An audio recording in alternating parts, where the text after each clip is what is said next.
So, Reddy, you were speaking earlier on about the challenges that you faced in the context of a newly formed state and trying to respond to the pandemic. Just talk to me then about how do we future-proof health systems against those kind of pandemics that you've spoken about from a governance perspective as well. As I said earlier, governments would have to be focusing on two things. One is preventive care, and the other is curative care. And looking at this from the lens of how to improve this healthcare, one would have to be talking about availability, accessibility of healthcare, and also affordability of healthcare. All these three would have to be moving in line.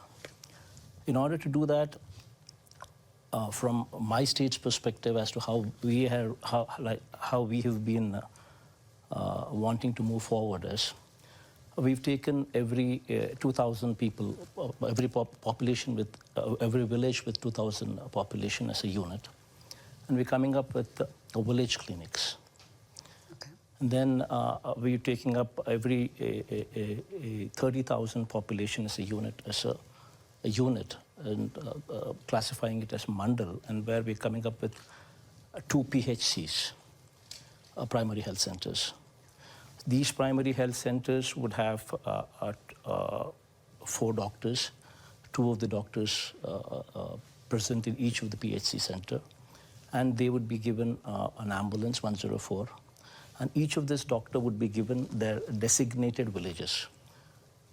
So 5 villages or 4 villages, depending on the mandal size, to each of these doctors. And these doctors, every alternate day, would hop onto the ambulance and visit the village.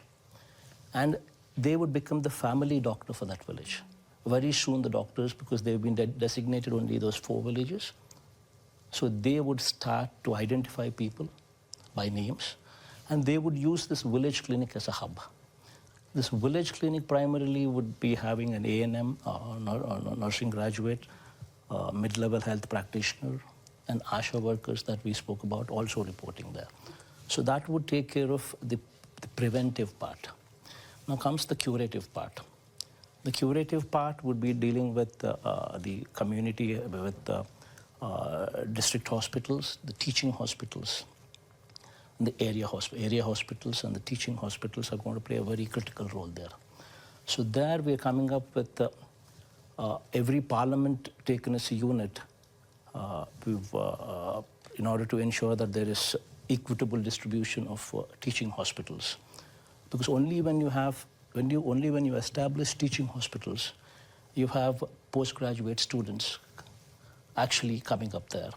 And only when you have postgraduate students doing their course there, and these teaching hospitals are connected to a hospital, a teaching hospital as well. So teaching college and teaching hospital together would become the tertiary care that we are looking for. And the direction is quite clear that renewable energy will be a focus for the nation and also for the state of Andhra Pradesh. Thank you for that. I'm going to come back to you with a trigger question in the second round, but first let me turn to Dr. Rania. Dr. Rania, you also hold a really interesting portfolio of international cooperation. Given that there are countries like India who are further moving along when it comes to solarization, but then there are other countries who are not, what do you think your role is, especially being Egypt and being such a strong nation, in terms of changing opinions, shifting opinions, having conversations about energy transition with other countries? And do countries at large have responsibilities to have these conversations? Well, thank you very much. Well, since last July, it's been planning, economic development, and international cooperation. So that's a bigger portfolio, and it just shows that in order to leverage on the international partnerships, also how much of the public investments need to be made wisely and more efficiently to crowd in private investment. We know that the energy transition requires a lot of finance. Everybody talks about the just transition, therefore just financing.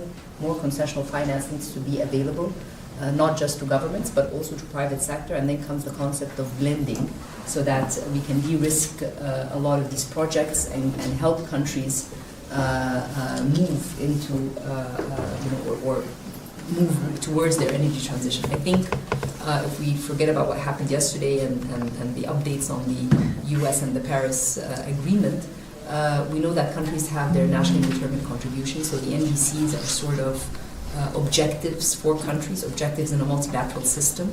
They're of course voluntary, they're not obligatory, but we do know that for countries or private sectors who want to invest in countries, they need to be known, the NDCs, countries need to be clear with the projects that they want, and that's the only way that you can secure financing, because everybody wants to be, if you're talking about private banks, if you're talking about the multilateral development banks like the World Bank, IFC, EBRD, EIB, all of these international partners are ready to finance private sector in the energy transition. But for that to be successful, it has to be within a national context, i.e. these private sector projects are actually adding to achieving the NDC,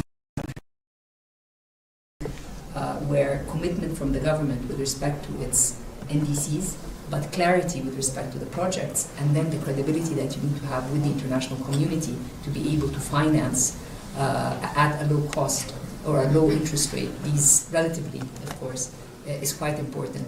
Something that we did, we hosted COP27, of course, in Sharm el-Sheikh. This was in November 22. And the theme was from pledges to implementation. So we know that countries pledged 100 billion at that time. After COP29, now the number is 300 billion. We haven't seen all the 100, but let's see if we can see a motivation for the 300 billion.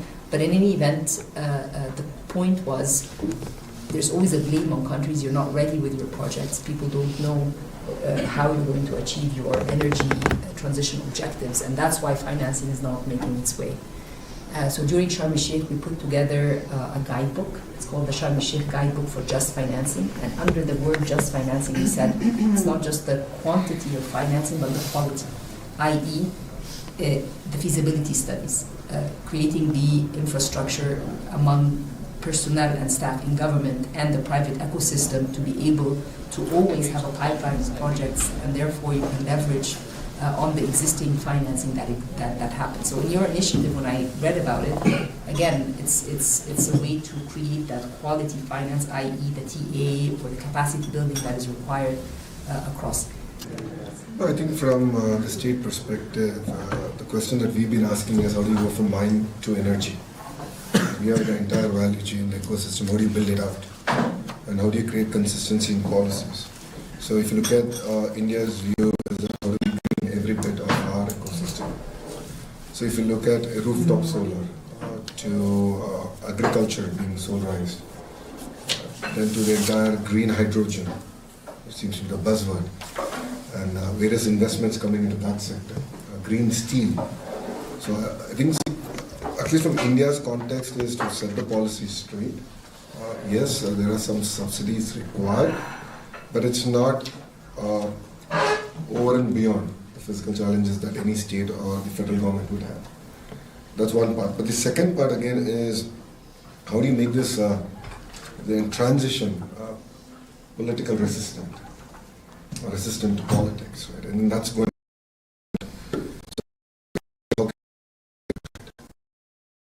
And as a HRD minister, my focus is how do I create the next set of jobs that we don't even know in exactly which area they're going to come.